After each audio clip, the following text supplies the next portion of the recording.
राजेश टोपे यांनी अजित पवार यांची भेट घेतल्याची माहिती आहे आणि पुण्यातील सर्किट हाऊसला या दोन्ही नेत्यांमध्ये भेट झाली। दरम्यान आमची कुठल्याही प्रकारची भेट झालेली नाही असं स्पष्टीकरण आता राजेश टोपे यांनी दिलेलं आहे। तर आपण पाहतोय आधी राजेश टोपे यांनी भेट घेतल्याची एक माहिती आपल्यापर्यंत पोहोचलेली होती। पुण्यातील सर्किट हाऊसला दोन्ही नेत्यांमध्ये भेट झाली असंही कळत होतं, मात्र आमच्यामध्ये कुठल्याही प्रकारची भेट झाली नाही असं स्पष्टीकरण राजेश टोपे देत आहेत। शरद पवार गटाचे कट्टर समर्थक माजी मंत्री राजेश टोपे हे अजित पवार यांच्या भेटीला दाखल झालेले होते असं कळत होतं, मात्र यावर आता ते स्पष्टीकरण देत आहेत। आमच्यामध्ये कोणत्याही प्रकारची भेट झालेली नाही असं स्पष्टीकरण राजेश टोपे यांनी दिलेलं आहे। दरम्यान त्यांच्या या भेटीमुळे खरं तर राजकीय वर्तुळामध्ये विविध चर्चांना उधाण आलेलं होतं, मात्र ते स्वतःच आता या संदर्भातलं स्पष्टीकरण देत आहेत। आमची कुठल्याही प्रकारची भेट झालेली नाही असं स्पष्टीकरण राजेश टोपे यांनी दिलेलं आहे। पुण्यामध्ये खरं तर कालवा समितीची बैठक पार पडते आणि याच निमित्तानं रोहित पवार, सुप्रिया सुळे देखील बैठकीमध्ये सहभागी झालेले होते। त्यापूर्वी राजेश टोपे यांनी भेट घेतल्याचं कळत होतं। या संदर्भात बोलण्यासाठी आपल्यासोबत राजेश टोपे स्वतः आहेत। राजेशजी, स्वागत आहे आपल्या साम टीव्हीमध्ये। तुम्ही अजित पवार यांची भेट घेतली असं वृत्त आपल्यापर्यंत पोहोचत होतं, या संदर्भात तुमची भूमिका काय आहे, आपलं स्पष्टीकरण काय आहे? नाही बघा, आज राष्ट्रवादी काँग्रेस पार्टी, शरद पवार या पार्टीचं आज त्या ठिकाणी चिन्हाचं लॉन्चिंग हे रायगडमध्ये आहे। आम्ही आमच्या जालन्यावरून रात्री मुक्कामी गेस्ट हाऊसला आलो।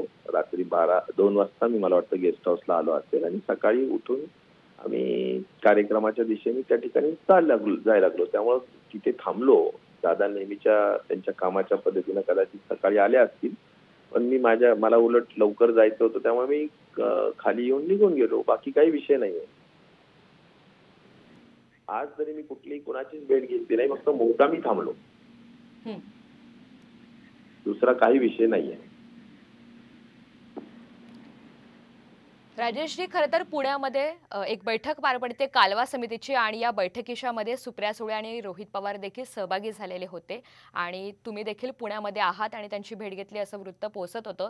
दरम्यान एकीकडे म्हणजे ह्या सगळ्या भेटींच्या माध्यमातून योगायोग मानला जातोय, त्यामुळे ही चर्चा सुरू झालेली होती। या संदर्भात आपल्याला काय म्हणायचं आहे? आणि हा अगदी नक्कीच योगायोग आहे, कारण आम्ही रायगडला जाण्यासाठी साहजिक आहे की जर 11 वाजता प्रोग्राम असेल तर आपण रात्री मुक्कामी येणं आवश्यक असतं आणि त्या दृष्टीनं आम्ही मुक्कामी रात्री उशिरा आलो आणि कदाचित दादा तिथे कामाच्या निमित्ताने, बैठकीच्या निमित्ताने त्या गेस्ट हाऊसला येतात, पण ती गर्दी खूप होती बाहेर, त्यामुळे मी काही भेटण्याचा प्रयत्न नाही केला, कारण म्हटलं गर्दीत आपण भेटायला योग्य नाही आणि म्हणून मग थेट खाली उतरून आम्ही निघून गेलो। कुठे मीटिंगला डिस्टर्ब करण्याचं काही कारणच नाही। राजेशजी, खरं तर चर्चा होण्याचं कारण असं होतं, एकीकडे रायगडावर आज तुमच्या पक्षाच्या चिन्हाचं लॉन्चिंग होतं आणि दुसरीकडे अशा चर्चांना उधाण आलं आणि त्यामुळेच हा प्रश्न उपस्थित झाला। याविषयी तुम्हाला काय बोलायचं आहे? नाही, आम्ही आमचं काम करतो आहोत, बाकीचा काही विषय नाहीये। आज आमच्या पक्षाच्या चिन्ह लॉन्चिंगच्या संदर्भातला विषय आहे, तेवढाच आमच्या त्या कामाच्या दृष्टिकोनातून कदाचित सर्व नेते मंडळी तिकडे चाललेले आहेत, बाकी काही विषय नाही।